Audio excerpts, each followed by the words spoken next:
My wife Mandy drives a little over 8,000 miles a year, mainly for short business trips to visit clients. Our detached villa in the south is near the M25 motorway that circles London. It's a pleasant place to live, but even short trips on the M25 can take a long time, dealing with traffic. She handles it with snacks and drinks while listening to pop music on the radio, which helps because she loves her bright orange Volkswagen Beetle convertible.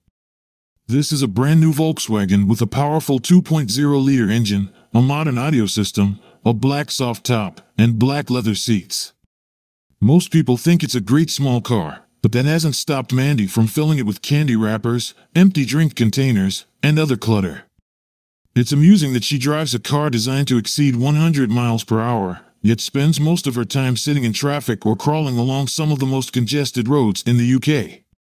Mandy's first car in college was an old Volkswagen Beetle, and she told me she had fond memories of that car before we met, back when she lived with her parents. I didn't ask, but she probably has some pleasant memories from her younger days in that cramped Beetle. When Volkswagen reintroduced the Beetle a few years ago, she kept talking about how much she wanted one. I got the hint and bought her the high-end convertible she wanted for her 50th birthday.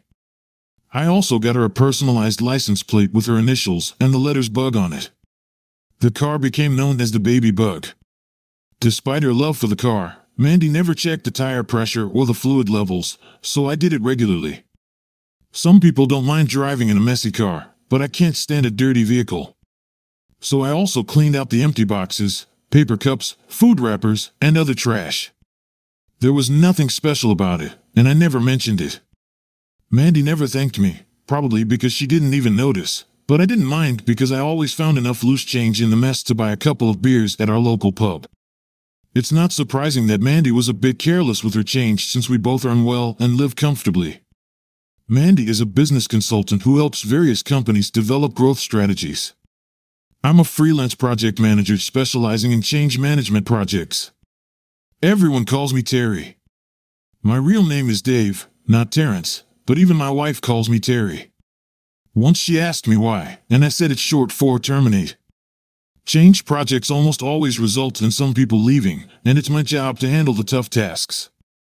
Mandy and I met in college while studying business administration. We got along so well that before we married, we started our own company, Alpha Business Consultants Limited. Though we were young and relatively inexperienced, we received valuable advice and financial support from my father, a respected commercial lawyer. Sadly, my father passed away a few years ago. When we started the company, he agreed to become a director, giving us the credibility we needed to negotiate with potential clients. In return, we gave him some shares in the company, and he always shared his skills, knowledge, and experience with us. At first, Mandy and I worked hard to build our business consultancy for strategic business planning. However, we soon realized our skills were different. Mandy excels at future planning, while I'm better at solving immediate problems. Mandy focuses on what should happen, and I handle things when plans go wrong. Mandy and my father believed that ABC should focus more on strategy than implementation, so I became a freelance consultant specializing in organizational change projects while Mandy remained at ABC as its sole employee. Our twin daughters, Linda and Lucy, went off to university a few years ago. When they were younger, I set up a room on the ground floor of our house as an office for ABC, with a sign on the door that read office. Mandy or I could work there without interruptions. Eventually, it became Mandy's office since I mostly worked on site with clients. She managed about 50 key clients and charged consulting fees as needed. Unlike Mandy, I rarely had full-time business, but I received referrals and often worked as an associate for a large management consultancy. I typically had one client at a time, working on major projects like office relocations or restructurings for weeks or months. After each project, I would take breaks to read, improve my cooking skills, and handle home maintenance. Even though the uncertainty of my next project could be daunting, I enjoyed the flexibility. I also regularly cleaned the aquarium in Mandy's office. She read that a large aquarium with colorful tropical fish helps with thinking, so she got one but didn't want to maintain it. She probably thought that PH was just two random letters. So, I took care of the fish. I never complained, and she didn't mind when I traveled for work. Our personal lives even benefited from these absences, especially after our daughters left. I had hoped that as empty nesters, we could go out more and maybe take romantic trips to Paris or Rome. But as the saying goes, people plan and the gods laugh. Everything changed when Mandy brought home a dog, a Shih Tzu. It reminded me of the joke about a zoo with only one animal, a Shih Tzu. I was annoyed that she got a dog without consulting me. Though friendly, I knew I'd eventually have to walk it and take care of it, especially when Mandy was away. As a puppy, it needed house training, and I ended up doing it. We called the dog because it was small, and for a while, it went everywhere with us. Mandy adored dog. It sat on her lap, lay next to her on the sofa, and even sat at the dining table in the mornings. It was always on our bed, despite my efforts to keep it out of certain areas. Mandy wouldn't listen. To keep our love life intact, I had to lock the bedroom door when I wanted to be alone with my wife, but I always remembered to unlock it afterward, or else dog would bark outside, and Mandy would get upset with me. This Sunday afternoon was typical until I noticed a credit card receipt from the Stanley House Hotel near a plastic bag. The hotel, about 20 miles away, is known for its restaurant and conference center, which hosts events. The amount on the receipt suggested lunch or dinner for 2 or 3 people. Assuming Mandy was dealing with clients, I saved the receipt in my wallet for her. After picking up the snack wrappers, I tied the plastic bag and threw it away. I then took the baby bug to the garage for gas and a checkup. The next day, Mandy left for a business trip up north and wouldn't return for several days. With some free time, I had hoped to take her out to lunch at the Fox and Hound pub, but she was too busy preparing for her trip. I was disappointed because Sundays are our family day. I came back from the garage to find Mandy talking with Lucy in the living room. From their conversation, I realized that Lucy was dealing with another personal crisis. While Linda is calm and quiet, Lucy is our drama queen. When her sleepovers with boys got serious, I tried to stay calm while showing that I cared about what was happening in their lives. Both of them know we're always there if they need help or advice, but if they want to gossip or cry, their mother is usually first on their list. What I gathered was that Mandy was telling Lucy to let it go, to get back to normal life, that there were plenty of fish in the sea, and to try before you buy. I didn't know what had happened, so I wasn't sure what advice to give Lucy. I think the Latin motto festina lente, make haste slowly, is generally a good approach to solving problems. Take your time to think, then decide what to do. No matter what, Lucy has to decide her next steps. I didn't want to confuse her more, so I just asked Mandy to give her my regards and went to the kitchen to prepare Sunday lunch. Our standard Sunday meal was roast beef and Yorkshire pudding with fries, and I found it therapeutic to prepare everything, especially with a nice bottle of claret to accompany it. During dinner, Mandy wasn't in the mood to talk much, though she updated me on her calls with Linda and Lucy. Linda is in a stable relationship and doing well in her studies, getting good grades on her recent assignments. Things weren't going as smoothly for Lucy, whose boyfriend had broken up with her after catching her kissing someone else. I suggested that Lucy's boyfriend might forgive her if given time to change his mind, but I doubted there was any way to go back. If Lucy started looking for new opportunities, that might be best. Mandy, on the other hand, believed Lucy should forget about the relationship and find new ways to have fun. After dinner, I took Doug for his evening walk, and after making sure the poop bag was well sealed, I threw it in the trash outside. I watched some TV in the living room while Mandy went to her office with Doug to finish preparing a presentation for her client. I loaded the dishwasher and went to bed, tossing and turning before finally falling into a restless sleep. I noticed that Mandy came to bed much later, but when I woke up, she was already up. Instead of my dear wife, I found myself face to face with Doug and his smelly dog breath. There's nothing like morning Shih Tzu breath to get you out of bed in half the time. I muttered something as I took Doug out for his morning toilet before joining Mandy in the kitchen. Neither of us are morning people, and Mandy always needed a couple of espressos to start the day. We chatted briefly about the weather while waiting for the morning rush on the M25 to clear. Then she kissed me on the cheek, petted Doug lovingly, and climbed into the baby bug before driving off. After she left, I remembered the receipt in my wallet and decided to leave it on her office desk. That's when I noticed that the check had cleared at 10:18 a.m., probably payment for an overnight stay. This didn't make sense. Maybe she had a business event and didn't want to come home? I could ask her later, and there was probably a simple explanation, but with some free time, I checked my calendar to see where I had been that day. I wasn't home that week, but Mandy was supposed to go north for 3 nights. The check was issued the morning after she left, so she only managed to travel 20 miles before staying the night at Stanley House Hotel. If it was a business event, I could have easily driven her and picked her up, saving the cost of a hotel stay. I sat in her office, looking at the receipt. I hadn't noticed anything unusual in her behavior. We were still intimate regularly, but I couldn't help wondering if this was evidence of an affair. I felt shocked, but mostly confused. I had no idea she could be involved with someone else, and I had no suspects. It was also hard to understand why she would book a hotel room when she could have taken advantage of my regular absences and had fun at home. Maybe she did both, or perhaps there was an innocent reason for her stay at the Stanley House Hotel. That afternoon, as I sat there trying to figure out what might be going on, I realized she could be doing the same thing right now on her current assignment. I dialed the phone number on the receipt, hoping my suspicions were unfounded.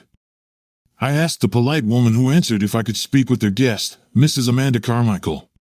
She apologized and said she couldn't connect me. I felt relieved for a moment, but instead of saying there was no reservation under that name, she explained that Mrs. Carmichael hadn't checked in yet. Check-in started at noon, and it was only 10:30 a.m. "Would you like to leave a message?" she asked. Of course, I could have left a message like, "Your husband called and wants to know what the heck you're doing there," but that wouldn't have given me the answers I needed. So, I politely declined. I made myself another cup of coffee and considered my next steps. Unlike the fools running our country, I wasn't going to waste time avoiding the issue or inventing my own version of reality. Going to the hotel and confronting Mandy might not solve our problems, but at least I could take immediate action, whatever the consequences. Perhaps there was an innocent explanation. On the other hand, maybe she had a lover and was cheating on me. I decided to face the situation head-on. I put Doug in the garden, planning to clean up after him when I got back, then got in the car and headed to Stanley House Hotel. It was noon when I arrived, and I immediately saw the baby bug in the parking lot, so Mandy had probably already checked in. I parked 4 rows away and called Mandy on her cell. She answered almost immediately. "Hi, Terry, how are you? I just heard there was a serious accident on the motorway and wanted to check if you're okay. Traffic's a bit tricky, but I didn't know there was an accident. Is it on the M25? I might have passed it before it happened." "Oh yes, I'm passing through Watford. Thanks for checking in. Okay, let me know when you arrive safely." "Okay. Bye." After hearing this, I decided to take a walk around the hotel to see if I could catch her by surprise. Maybe she was having lunch with her lover before heading out for the afternoon. If she wasn't visible in the public areas, I would call her room and ask to meet.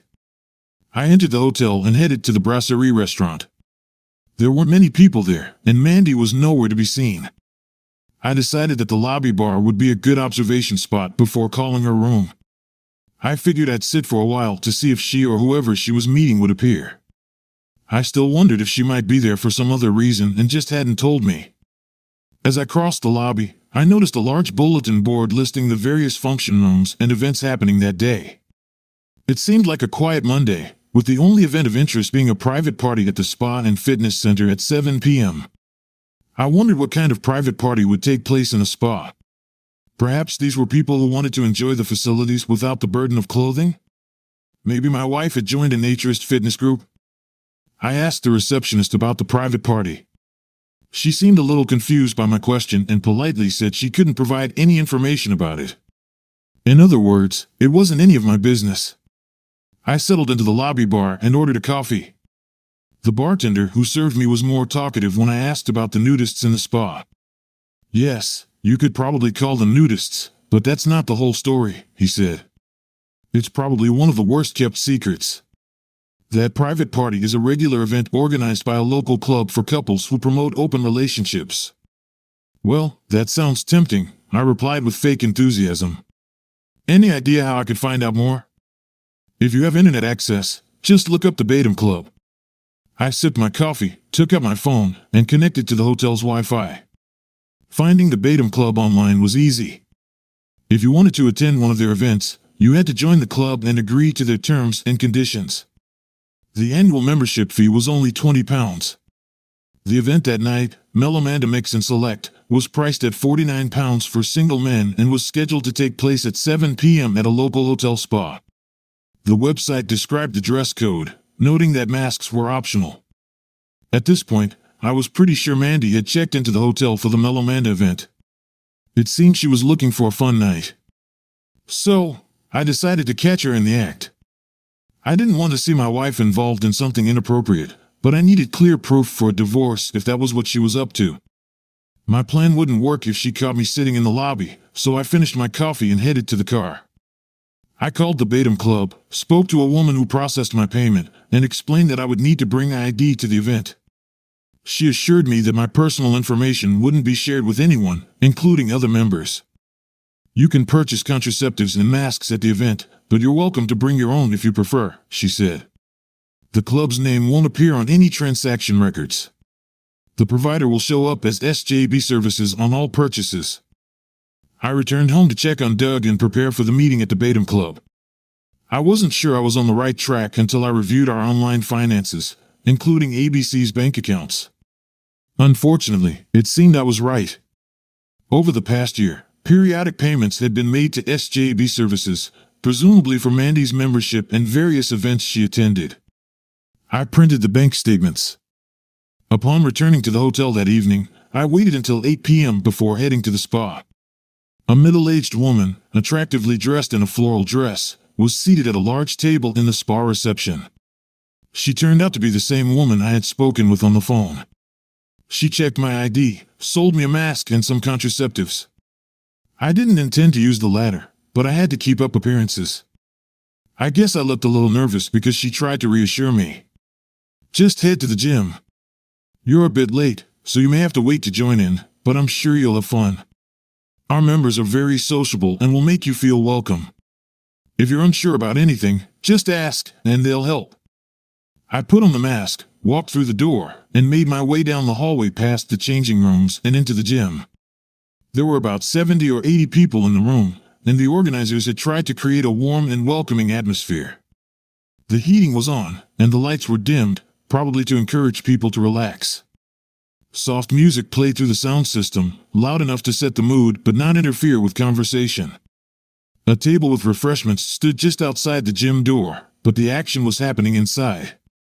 I counted 8 large mats covered with white sheets scattered throughout the room, with groups of people gathered around each one. They were either fully dressed, partially dressed, or completely undressed, with or without masks. Dressed in a jacket and trousers, I was probably overdressed for the occasion, but I needed to stay that way to get what I needed. The first group I observed included 2 young, slender women. They were laughing and interacting playfully, but it didn't seem out of place given the setting. When I reached the third group, I saw my wife, naked and sweaty, on a mat against the back wall with 2 young men. She wasn't wearing a mask, but even if she had been, I would have recognized her by the small turtle tattoo above her left ankle. There were about 8 or 9 other people, some partially dressed and others in masks, standing around watching and occasionally commenting or encouraging the participants. I had no intention of revealing my presence to Mandy, so I concentrated on secretly recording what was happening with my phone's video camera, which I had hidden in the palm of my right hand. I had signed a confidentiality agreement to enter, but that wasn't going to stop me from gathering evidence. Mandy's face would be clearly visible, and I could blur the faces of others later. Standing next to me was a middle-aged man in a black shirt and trousers, who seemed happy to offer commentary. I had no idea if he was talking to me or just making observations for anyone who'd listen. "She's really getting into it, isn't she?" he said, stating the obvious. After a brief pause, he added, "Just look at how well she's handling 2 at once."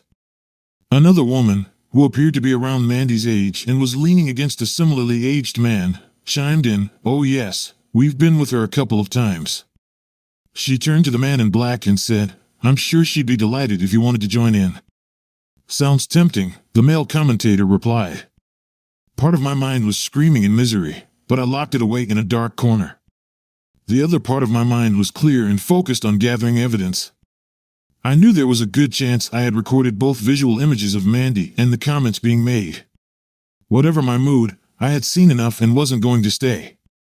The woman at the spa reception was surprised that I was leaving so soon, but I told her I had forgotten something and would be back shortly. Saying I was upset would be an understatement.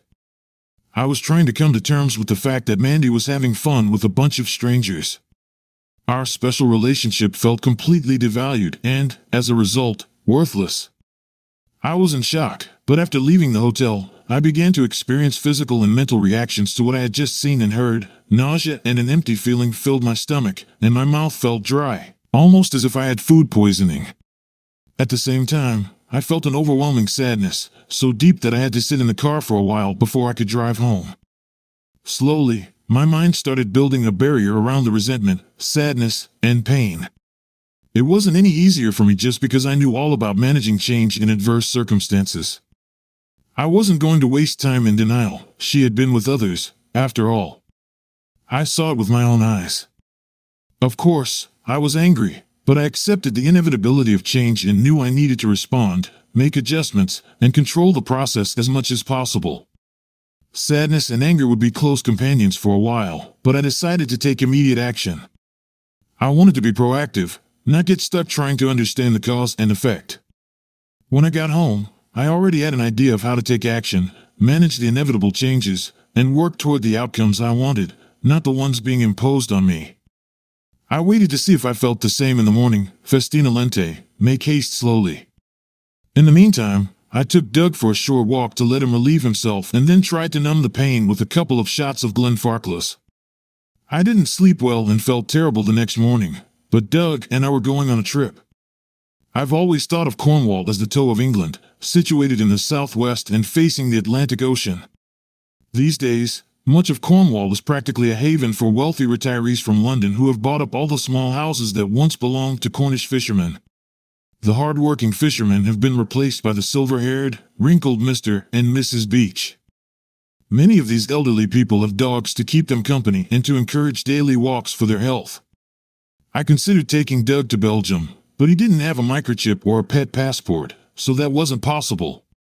It was probably for the best that he didn't have a chip implanted because it meant he couldn't be tracked. Besides, Cornwall was farther from the south than Brussels. The trip to Newquay took more than 5 hours, with a brief stop along the way to let Doug stretch his legs and relieve himself. The kind lady at the animal shelter was happy to take him off my hands when I told her I had found him wandering the streets of Newquay without a collar or any sign of an owner. She immediately recognized Doug as a Shih Tzu, and I tried to tell her my joke about the zoo, but she didn't get it. She assured me that the dog would easily find a new home, even if his owners weren't found, as he was exactly the type of small dog elderly people sought. I was glad Doug didn't whimper as I left. I decided to look for a countryside pub for a late lunch. When I asked the man behind the counter at a service station where I could eat, he said, "You can go to the White Horse." I probably looked surprised for several seconds until I realized he meant the nearby White Horse Hotel. Soon, I was sitting alone at a table in a quiet corner of the pub, with a ploughman's lunch and half a pint of good beer. I checked my phone for messages and then called Jim Savage. Jim is a senior partner at a large management consultancy based in the South. Mandy and I have known Jim for a long time because he is ABC's main competitor. Jim is a fairly likable character, but he's a bit of a wolf in sheep's clothing when it comes to business. Shortly after Mandy and I started ABC, Jim went out of his way to neutralize us. He offered us a well-paying job if we closed ABC and joined him. There's no doubt Jim would have hired us, but he would have fired us later when it suited him. Over the years, we didn't take Jim's offer but bumped into him occasionally at various business events hosted by the local Chamber of Commerce. Jim was very interested in what I had to say, and despite the urgency, he agreed to meet with me the next day. By the time I got back to the South, it was dark, and I decided to call Mandy to tell her about Doug. I still felt angry, but at least I had taken steps to calm that anger. I was confident I could talk to her without revealing what I had in mind. Coincidentally, my phone rang before I could call her. "Hi, Mandy," I said. "I was just about to call you. I'm afraid I have some bad news. This afternoon, Doug somehow escaped from the garden, ran onto the main road, and was hit by one of those multi-axle trucks. "Oh my God," she screamed in shock. "What happened? Is he okay?" "I'm sorry, Mandy. I'm afraid he's gone," I replied. I didn't see it myself, but a neighbor told me she saw him slip under the gate and run down the street. She couldn't stop him. The truck driver didn't stop either. Maybe he didn't know he had hit a small dog. I couldn't do anything. I buried him in the back garden, just across the fence. Mandy sobbed for a long time and then murmured something about her poor little dog. Honestly, I had thought about putting the dog down, but that seemed too cruel. You have to draw the line somewhere. I couldn't blame Doug for Mandy's decision to get involved with others. Killing him would have made me a cold-blooded dog killer. He wasn't a wild animal, after all. It also gave me far more satisfaction knowing that Doug was alive and well in Cornwall while Mandy thought he was dead and buried. I expressed my condolences to Mandy and offered to buy a small headstone for Doug's grave. This led to another round of crying, and we ended the conversation. She was clearly heartbroken, and there was no doubt she would cry a lot that night, mourning her loss. My meeting with Jim Savage earlier that day went very well. After explaining what I needed, he said he was sure his company would accept a deal under the terms I had proposed and that he would have his corporate lawyer prepare a draft agreement for me to review as soon as possible.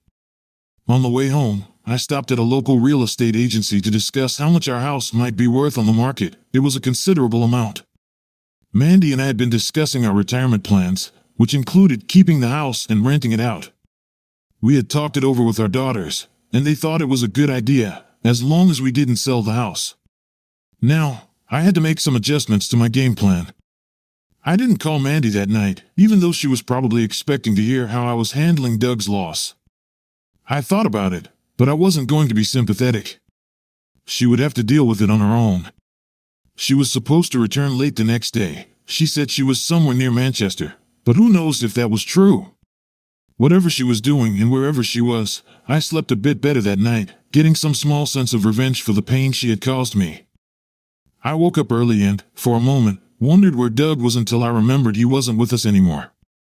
I felt relieved not to have to feed him, give him water, take him for walks, and pick up after him.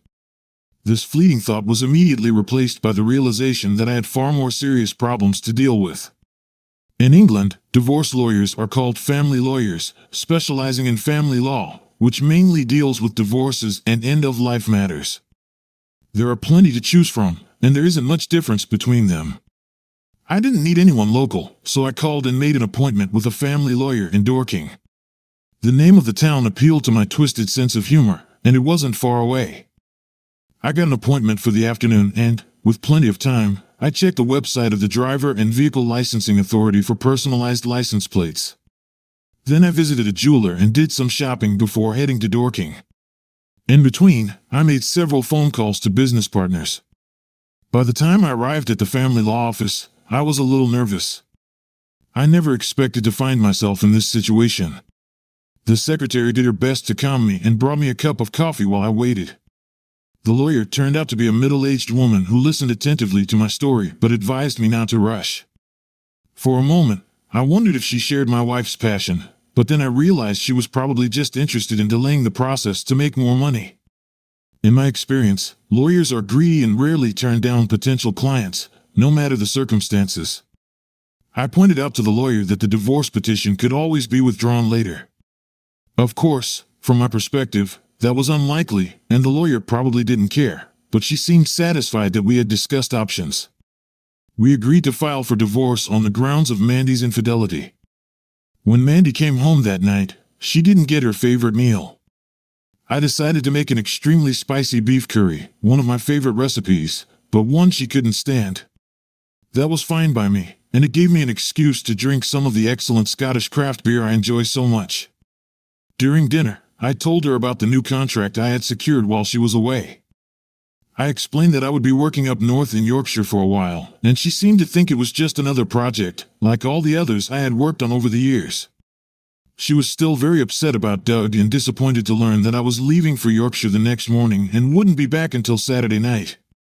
I didn't want to seem completely insensitive, so after dinner, I hugged her and we sat down to watch television. She cried quietly over Doug, and I silently breathed in the aroma of beer and curry. My trip to Yorkshire was very productive.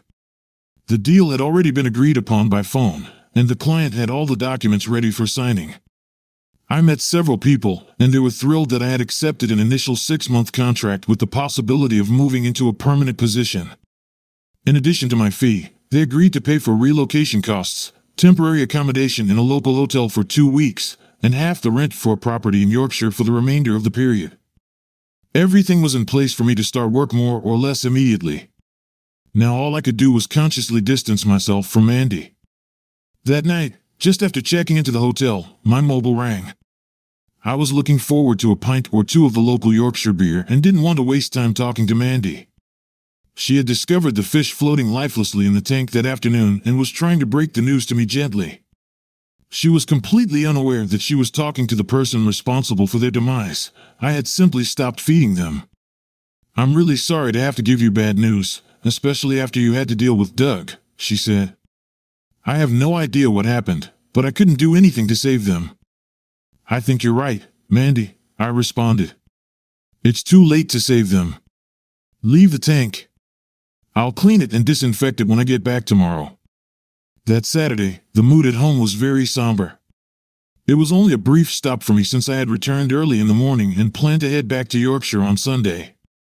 I had a list of things to do, including going through a stack of paperwork.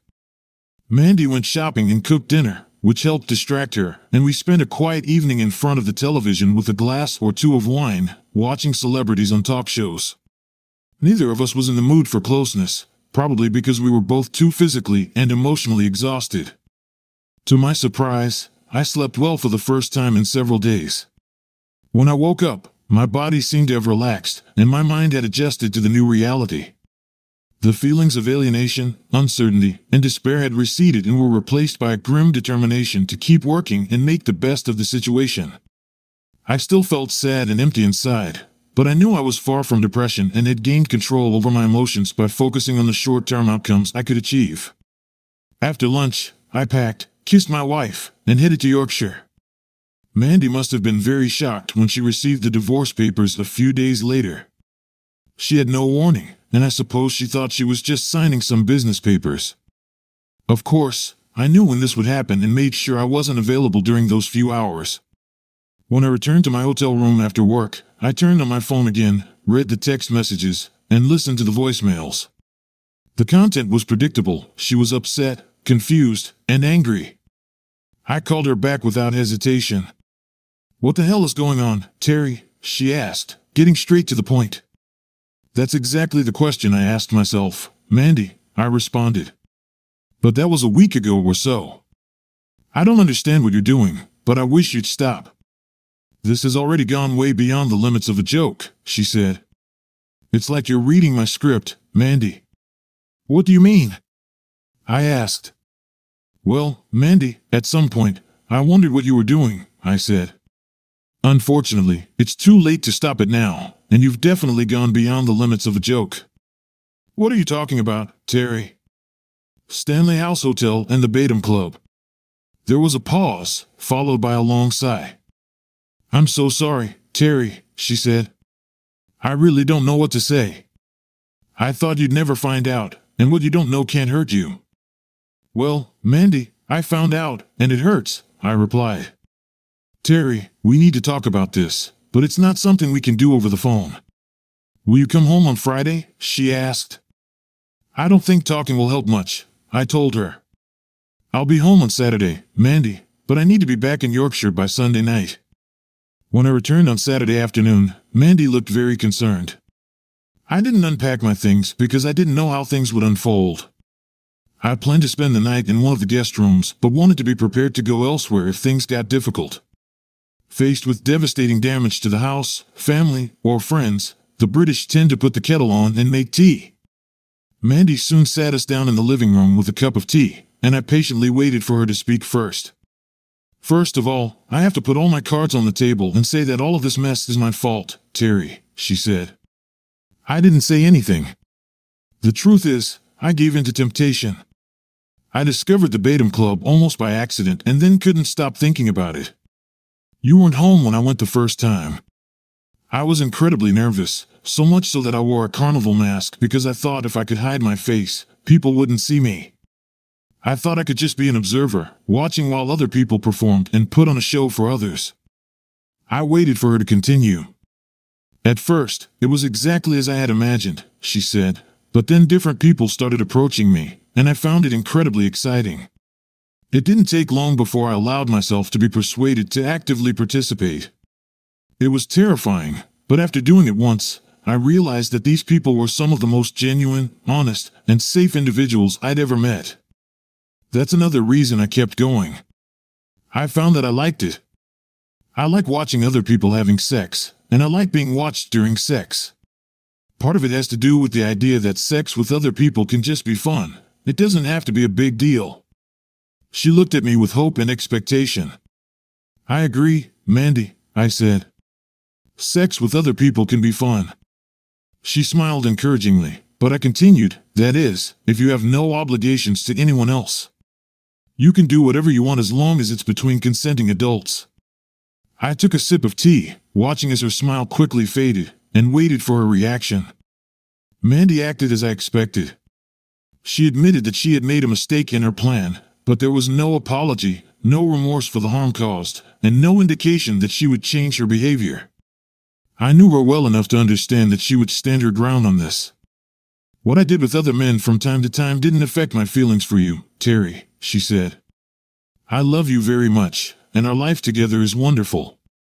I just hope you can understand that having fun with other men in a safe environment doesn't threaten what you and I have. If you're not interested, you can simply ignore it. If you're not there, you won't see anything. I think you're mistaken, Mandy, I replied. It's already too late for me not to see anything. What do you mean? She asked.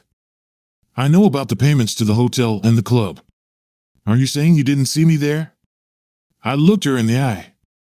If I recall correctly, around 8 p.m. on a Monday a couple of weeks ago, you were having fun with two young Asian men. Some people mentioned that you like being intimate in public.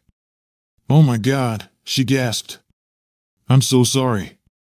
Seeing me there must have been a terrible shock, but please understand, it was always just a physical activity. It was nothing more than an exciting adventure, that's all it could ever be. Believe me, I don't love anyone else, and I don't want to. Looking back, I know I should have talked to you, but I wasn't sure I could, she said. Well, you're right about that, Mandy, I replied. I wouldn't have been happy if you had told me what you were doing. Maybe it was more exciting for you because you couldn't tell me. I know you must be hurt and disappointed, and I understand your point of view, Terry. I agree that I may have made a poor decision, but filing for divorce seems like an extreme reaction, don't you think? I don't think it's an extreme reaction, given the circumstances, I responded. You chose to betray me by giving yourself to others. In my understanding, this is unacceptable, and that's why I want a divorce. Mandy's shoulders slumped, and she sighed resignedly. Can we at least think about what this will mean for everyone involved before going down this path? I just think we shouldn't give up on the status quo without considering the consequences. I'm already considering the consequences, I replied. We can take some time to think, Mandy, but it's unlikely that I'll change my mind. I left Mandy alone with her thoughts and went to the Fox and Hound pub for a beer. I love pubs, but I'd never felt completely comfortable at the Fox and Hound, despite all the years we'd lived in the area. I wasn't going to miss it much. The clientele was mostly middle-aged, middle-class, and pretentious. Any day of the week, given the choice, a pint of Yorkshire ale beats a watery beer from the south. As I sipped my warm, bland, and relatively unpleasant beer, I contemplated my next steps. When I returned, Mandy was already starting to prepare dinner, so I went upstairs, took my bag to the guest room, and grabbed some things I needed from the master bedroom. Our conversation over dinner was mostly about what our daughters were up to. Apparently, Lucy had taken Mandy's advice and was on the lookout for a replacement for her ex-boyfriend, who was now dating Lucy's best friend, to Lucy's great annoyance. I asked Mandy what BFF meant, and she explained that it stood for Best Friend Forever. It seemed unlikely that this girl would hold that status for long. I had always considered Mandy my best friend. I knew my attitude toward her was comparatively cold now, but I don't think she realized how much things had changed. Maybe because I wasn't rude or disrespectful, she seemed to believe that our conversation that afternoon had led to some sort of truce. I wasn't going to dissuade her from this idea.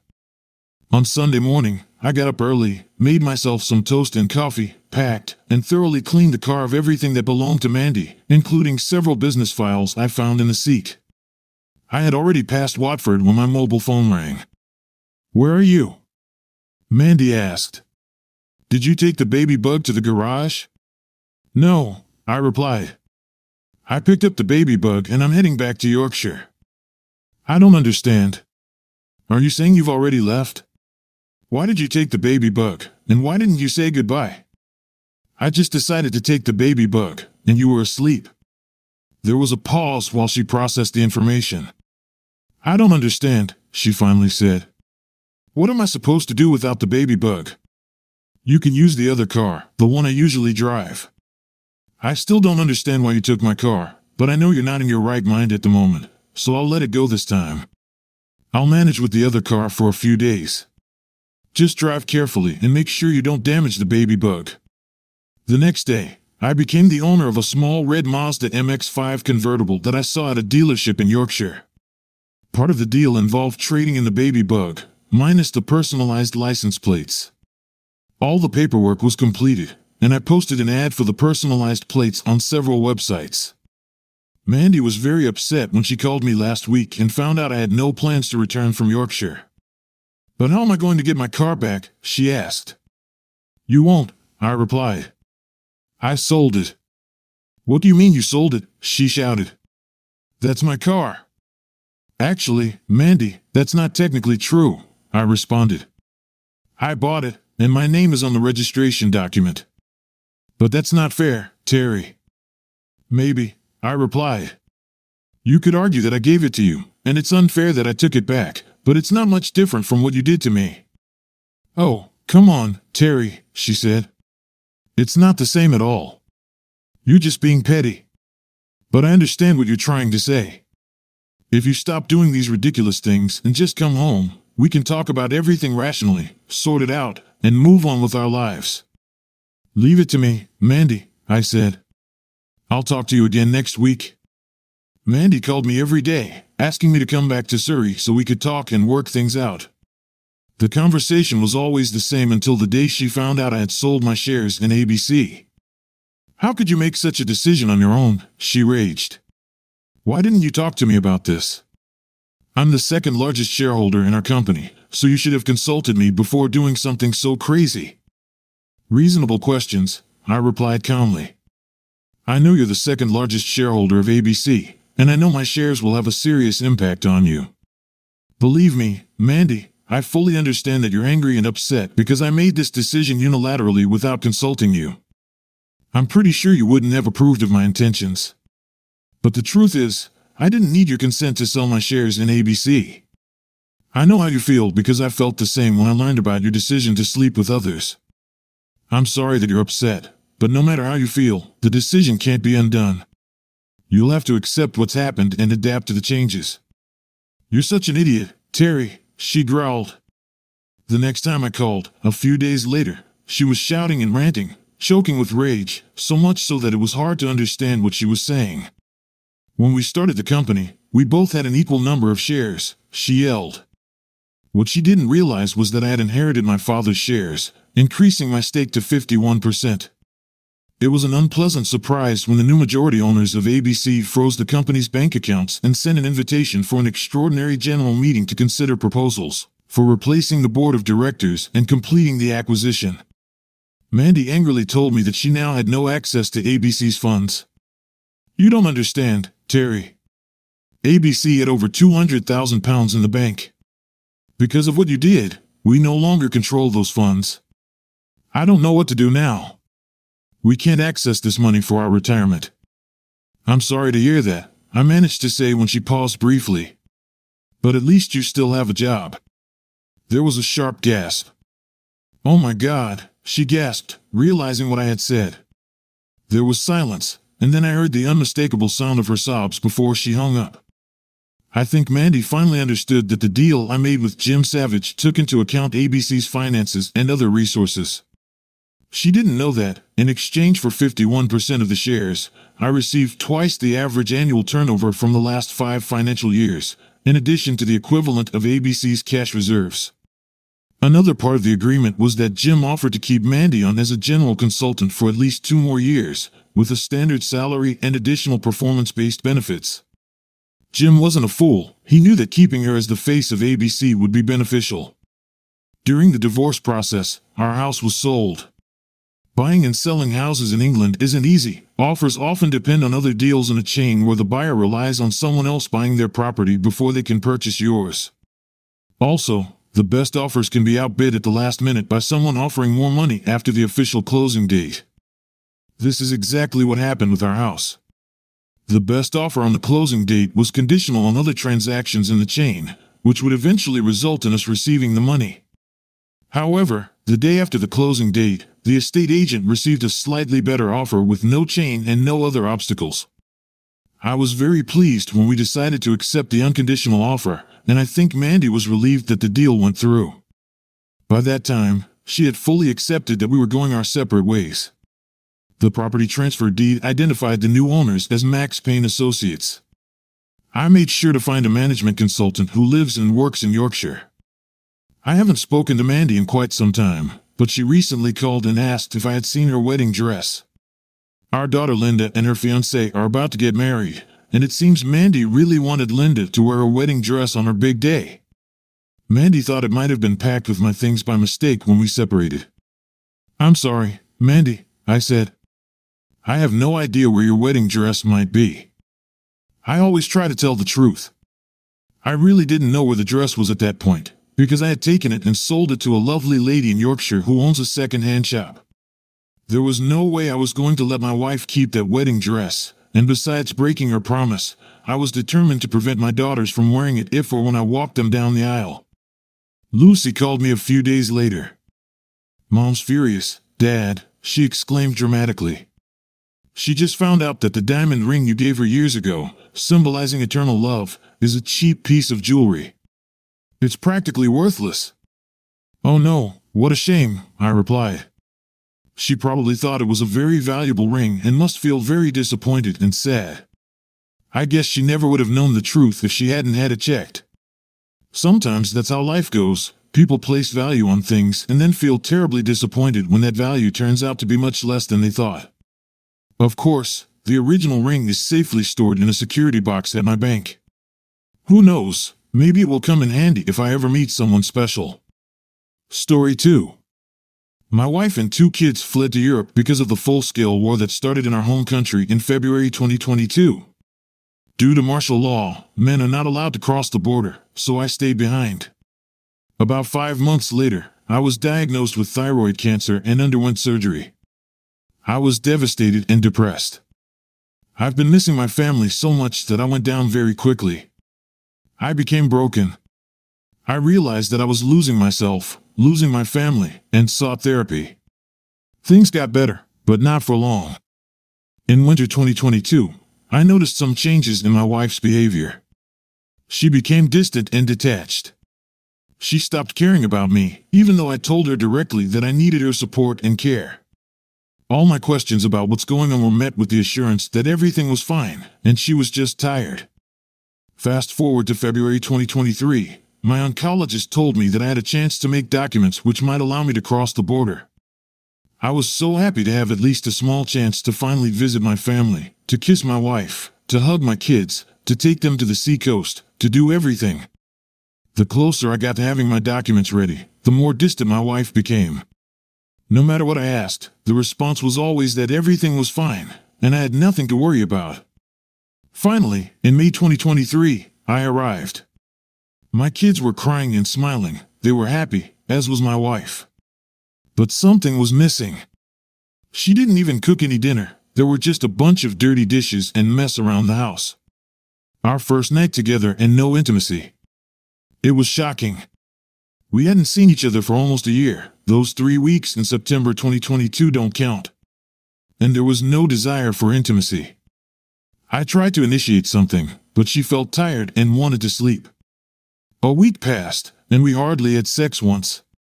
There were no kisses, no holding hands, no hugs. I sat with her and started a conversation, asking if everything was fine between us, and guess what she said?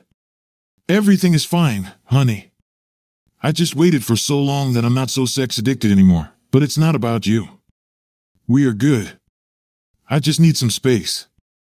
My suspicions started to grow exponentially. Yes, we had tough times in our marriage when we were so tired that we had sex only a few times a month, but a year in needing space? A few days later, I noticed some stranger's messages on her phone, but I couldn't see the context as the screen was locked. She told me that this person was one of her new bosses. I was a bit worried, and the next day found that this new boss liked her photos on social media. I immediately started another conversation about her feelings and who this guy was. She told me that she didn't know what she felt for me and that the guy was just a friend. I was ruined but tried to stay calm. I understood we had been separated by distance for some time. I agreed that it was hard for both of us, so I decided to give her some time and space, even though I wasn't a fan of that decision. So, I was nervous all the time, but as I mentioned, decided to take my family to the seacoast and try to relax. We spent a great week together, talking and drinking a lot, having sex, kissing, everything seemed fine. So, here it is, a regular night out with the girls. I felt so worried that night and couldn't sleep. I was thinking about that man and about the fact that my wife had lost her feelings but never communicated that to me while we were in different countries. I opened that person's social media page, and there he was, checked in at the same place where my wife and the other girls were partying. I approached her laptop. We don't have secrets, so I had access via Touch ID. I opened a few messengers and found nudes, sexting, and I love you messages with another guy from that so-called boss company. I felt down, my heart was broken. I confronted her that night. She saw in my eyes that I knew.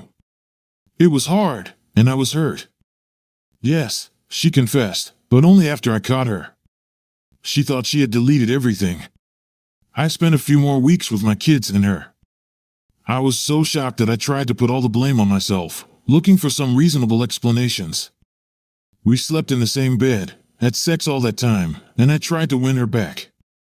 But she was stone cold.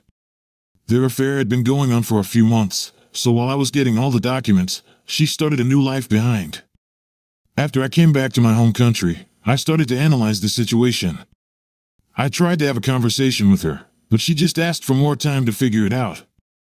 I suggested going to marriage counseling twice, but she ignored it as if I never said it. It was her choice, her decision to ruin everything. I lost her forever. I lost myself. She betrayed me while I was battling cancer and needed her the most. I am devastated, ruined, feeling like an unworthy, miserable human being. She tried to blame me for her adultery, but I confronted her and told her to shut up. Why didn't she ever talk to me about her feelings? I never saw it coming. I had thought we were finally happy and could relax after chasing our dreams for so many years. If she had ever told me that she was unhappy, I would have done everything to fix it or at least tried, but she was dead silent. I believe things like this don't happen overnight. I just don't understand why she never openly communicated her feelings and needs to me. Last summer, I got a paper letter from her expressing her love and longing, counting the days until we could be together. I go through our text messages every night, and I swear I can't believe it was all lies. Where am I now? I am trying hard to start the healing process, but these texts between her and him are just tattooed in my mind, along with the photos she never sent me, the love words she told him and me every single day of her affair. I can't believe someone who promised to go through this nightmare together just 6 months ago could betray me so harshly. She won't even try to talk about the reasons why and how it happened. She is not remorseful. I talk to my kids every morning and before they go to bed.